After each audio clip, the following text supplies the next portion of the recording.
नागपुरातील Kapilnagar police station हद्दीत आई वडिलांची मुलानेच हत्या केल्याची घटना घडली आहे। 1 जानेवारीला एका घरात पती पत्नीचे मृतदेह आढळून आले। लीलाधर डाळोंखे आणि अरुणा डाळोंखे अशी मृत पती पत्नीची नावे आहेत।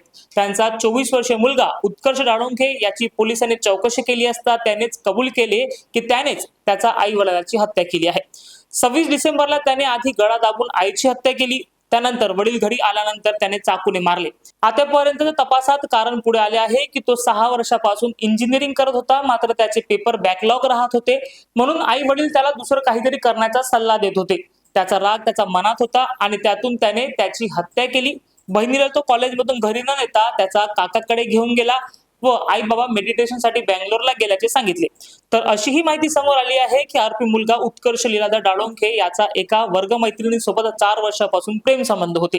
त्यांना प्रेम विवाह करायचा होता। उत्कर्षने प्रियसीला घरी बोलावले आणि आई वडिलांशी भेट घालून दिली, मात्र त्यावेळी आईने चक्क नकार दिला होता। तर वडिलांनी उत्कर्षाचा त्याचा प्रियसी समोर कानाखाली मारली होती। त्यामुळे उत्कर्षाला वडिलाबाबत मनात खतखत होती। आई वडिलांचा खून करण्यामागे हे सुद्धा कारण असल्याची माहिती समोर आली आहे। पोलीस सूत्रांनी दिलेल्या माहितीनुसार उत्कर्ष डाळोंखे हा स्वच्छंदी मुलगा होता। त्याला दारू आणि ड्रग्सचे व्यसन होते। इंजिनिअरिंग कॉलेजमध्ये जाऊन शिक्षण घेण्याऐवजी तो मित्रांसोबत पार्ट्या करायला जात होता। कॉलेजच्या शुल्काच्या नावावर तो आईकडून नेहमी पैसे उकळत होता। लीलाधर डाळोंखे हे कोराडी वीज केंद्रात टेक्निशियन पदावर नोकरीवर होते, तर पत्नी अरुणा डाळोंखे संगीता विद्यालयात शिक्षिका होता। त्यांना मुलगा उत्कर्ष आणि सेजल मुलगी अशी 2 मुलं होते। मुलगी सेजल ही BAMS पदवीच्या प्रथम वर्षाला शिक्षण घेत होती, तर उत्कर्षचे एका वर्ग मैत्रिणीसोबत गेल्या 4 वर्षापासून प्रेम संबंध होते। दोघांचे प्रेम संबंध तरुणी आणि उत्कर्षच्या घरापर्यंत पोहोचले होते। त्यामुळे त्या तरुणीला तिचे आई वडील लग्नासाठी घाई करत होते। प्रियसीने उत्कर्षाला प्रेमविवाह करण्याचा तगादा लावला होता। त्यामुळे उत्कर्षने प्रियसीची आई वडिलांची भेट घालून देण्याचे ठरवले। आई व वडील घरी असल्याचे बघून त्याने प्रियसीला घरी बोलावले। आई वडिलांची ओळख करून दिली। प्रेम संबंध असून लग्न करण्याबाबत चर्चा केली। आईने त्याला प्रेम विवाह करण्यास थेट नकार दिला, तर वडिलांनीही आरडाओरडा केली। तसेच प्रियसी समोरच त्याचा कानशिला लगावली। त्यामुळे उत्कर्षाला अपमानित झाल्यासारखे वाटले। तेव्हापासून त्याच्या मनात आई वडिलांबाबत राग खदखदत होता। याच कारणाने त्याने आईचा गळा आवडून तर वडिलांचा चाकूने भोगसून खून केल्याची माहिती सूत्रांनी दिलेली आहे। जो पति है उनका नाम लीलाधर डाकुड़े है और पत्नी जो है अरुणा डाकुड़े है।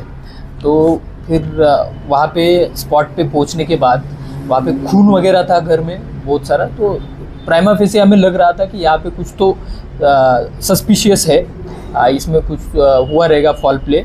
तो ज़्यादा जानकारी लेने के बाद ऐसा पता चला कि उनका जो बेटा है, नाम है उसका उत्कर्ष डाकुड़े, ये 25 साल का है, इंजीनियरिंग का स्टूडेंट है।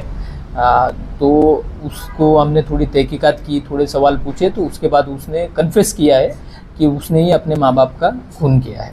हाँ, अभी तक जो हमने इंट्रोगेशन किया है ये आरोपी का, उसमें ये प्राथमिक जानकारी आगे आई है कि वो 26 तारीख को 26 दिसंबर के दिन उसने ये सब वारदात की है, कि जिसमें पहले उसने अपनी माँ को मारा, उसने गला दबा के हत्या की है, उसका ऐसा कहना है।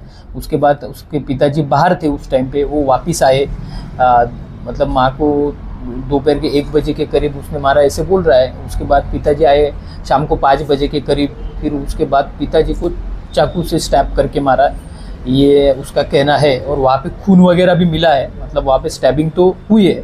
और इसमें जैसे कि उसके मतलब जो मृतक है, जो लीलाधर डाकुड़े थे, वो कोराडी पावर प्लांट में टेक्नीशियन करके काम करते थे।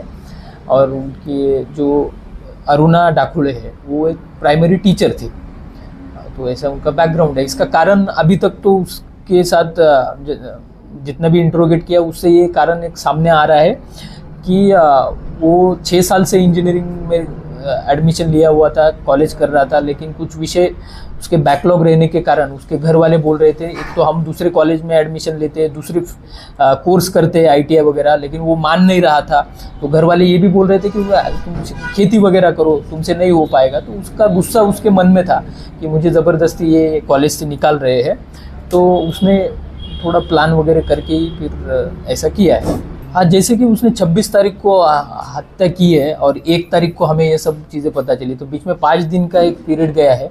तो उसने, उसकी बहन भी कॉलेज में जाती है, तो उसने उसकी बहन को बाहर ही उस दिन ये सब करने के बाद बाहर ही पिक किया और अपने एक चाचा रहते हैं बेलवाड़ी करके है पास में ही वहाँ पे, तो वहाँ पे लेके गया और उसने अपने चाचा और बहन सबको ये बताया कि मम्मी पापा मेडिटेशन के लिए बेंगलोर गए हैं और वो कुछ दिनों के बाद वापस आएंगे, वहाँ पे मोबाइल वगैरह कुछ अलाउड नहीं है। तो इसलिए बाकी लोगों ने भी ज़्यादा उसको सवाल पूछे नहीं कि मेडिटेशन गए मोबाइल अलाउड नहीं रहते हैं, लेकिन उसकी बहन उसको बार बार पूछ रही थी, लेकिन वो थोड़ा मतलब उसको मिसलीड कर रहा था अलग अलग जवाब देके, और उसने उसके पापा का मोबाइल भी उसके साथ ही रखा था, तो उसने पापा के मोबाइल से बहन को भी 27 तारीख को मैसेज ड्रॉप किया है कि हम 5 तारीख तक वापस आएंगे, इस टाइप का।